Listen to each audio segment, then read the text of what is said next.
Assalamu alaikum. Bienvenue à la séance de chimie. On va compléter aujourd'hui le chapitre 3 des applications à l'environnement. On a besoin d'un stylo et de cahiers de chimie. Les objectifs. À la fin de cette vidéo, vous devez être capable de résoudre un exercice typique.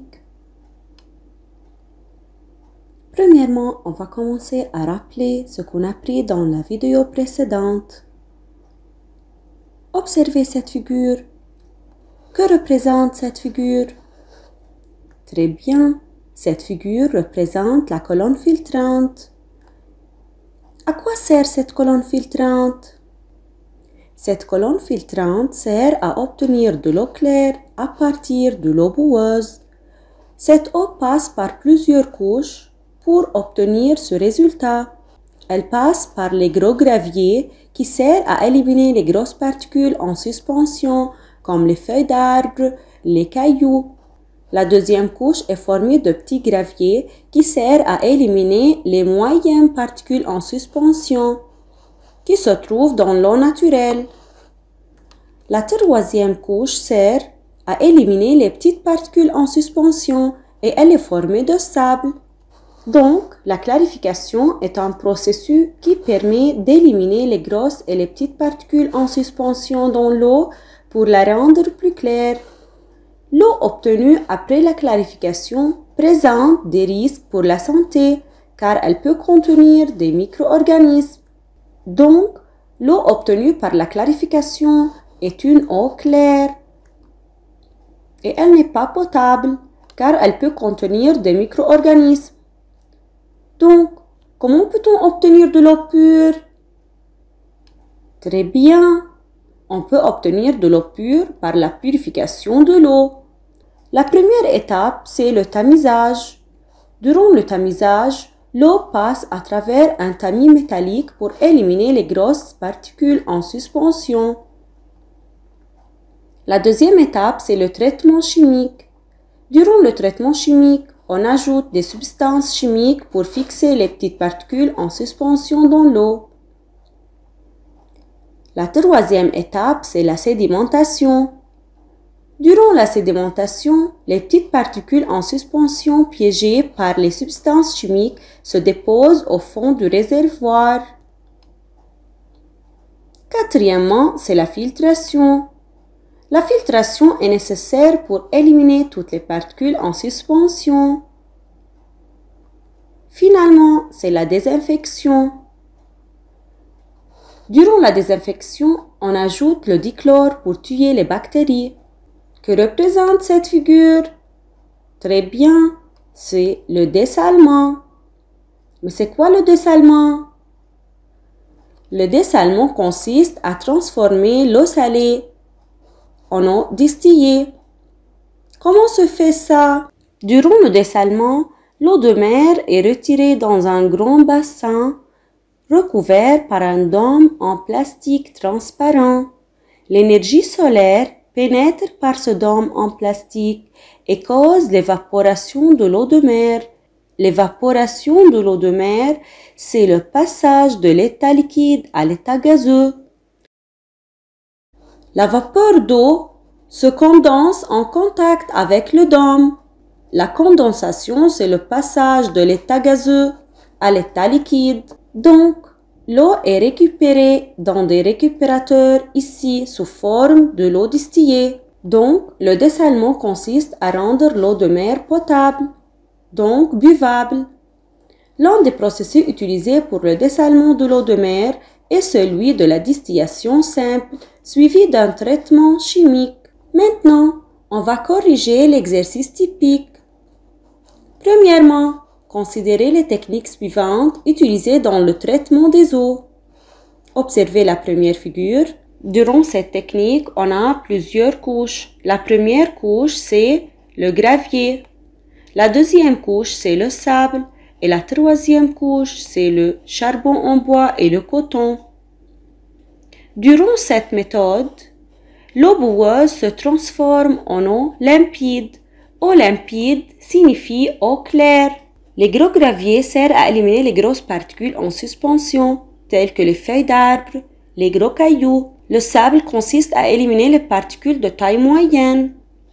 Le charbon de bois consiste à éliminer les petites particules en suspension pour obtenir finalement de l'eau claire. Durant la deuxième technique, l'eau de mer est retirée dans des réservoirs. Elle s'évapore sous l'action des rayons solaires. Puis, elle se condense pour transformer en eau distillée. La question 1. Donnez le nom de chaque technique. Très bien. Dans la figure 1, c'est la clarification, car elle nous donne de l'eau claire. Dans la deuxième figure, c'est le dessalement, qui transforme l'eau de mer, qui est eau salée, en eau distillée. La deuxième question, l'eau obtenue après l'application de ces deux techniques est-elle potable? Justifiée. Pour savoir si l'eau limpide ou l'eau claire obtenue par la clarification est potable, on va observer cette eau au microscope. Observez. Que contient cette eau? Elle contient des micro-organismes. Ces micro-organismes peuvent causer des maladies. Donc, on ne peut pas boire cette eau. Elle n'est pas potable. Elle a besoin d'un traitement chimique. Dans la deuxième méthode, est-ce que l'eau obtenue est une eau potable? Encore, on va voir ça au microscope. On observe que cette eau contient encore des micro-organismes et des bactéries. Donc, elle a besoin d'un traitement chimique pour obtenir une eau potable. Est-ce que l'eau obtenue après l'application de ces deux techniques est-elle potable? Aucune de ces deux techniques produit de l'eau potable, car le dessalement produit de l'eau distillée qui nécessite un traitement chimique pour être potable. Et la clarification produit de l'eau claire qui peut contenir des micro-organismes et des particules en suspension. Il faut la purifier pour être potable.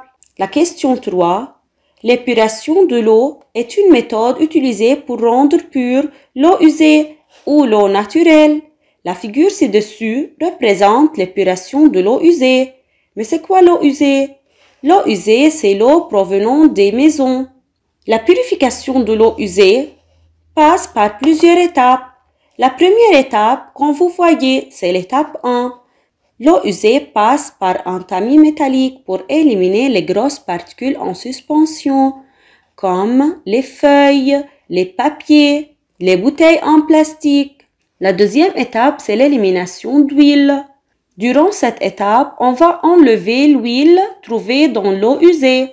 La troisième étape, c'est la décantation. Durant la décantation, on a une sédimentation des particules en suspension et on récupère de l'eau ici. Cette eau récupérée est claire. Elle a besoin d'un traitement biologique. Après le traitement biologique, on va répéter la décantation. Après la décantation, on obtient des engrais. L'engrais, c'est une substance utilisée en agriculture pour enrichir la terre en substances nutritives. Et on obtient encore de l'eau purifiée. L'eau pure est retirée dans un réservoir en se référant à la figure et aux connaissances acquises. Nommez les étapes A et B en précisant le rôle de chacune d'elles. Observez l'étape A. Que se passe-t-il durant cette étape? Excellente! Durant cette étape, on a éliminé les grosses particules en suspension. Cette étape est appelée le tamisage. L'élimination des grosses particules se fait à travers un tamis métallique. Durant l'étape B, on ajoute des substances chimiques pour tuer les micro-organismes. Cette étape, c'est la désinfection ou la chloruration. La chloruration ou la désinfection sert à tuer les bactéries. Nommez l'étape montrée par la figure et qui ne fait pas partie de l'épuration de l'eau. Très bien, c'est l'élimination d'huile. L'eau naturelle ne contient pas d'huile, donc durant l'épuration de l'eau naturelle, on n'a pas cette étape. Tandis que l'eau usée contient d'huile, alors on a besoin de cette étape pour éliminer l'huile trouvée dans l'eau usée. Question 6. Quels sont les produits de l'épuration de l'eau usée? Les produits sont les substances obtenues à la fin de cette technique. Donc, on obtient ici de l'engrais utilisé pour augmenter la quantité de substances nutritives dans la terre et on obtient encore de l'eau pure qui est eau potable, c'est-à-dire eau qui ne contient pas des micro-organismes. Donc, les produits sont l'eau purifiée et les engrais. Cette vidéo est préparée par la maîtresse Zainab Ftouni, traduit et enregistré par la maîtresse Manal Mazbouh, révisé et surveillé par Madame Dalal Baez. Merci pour votre attention.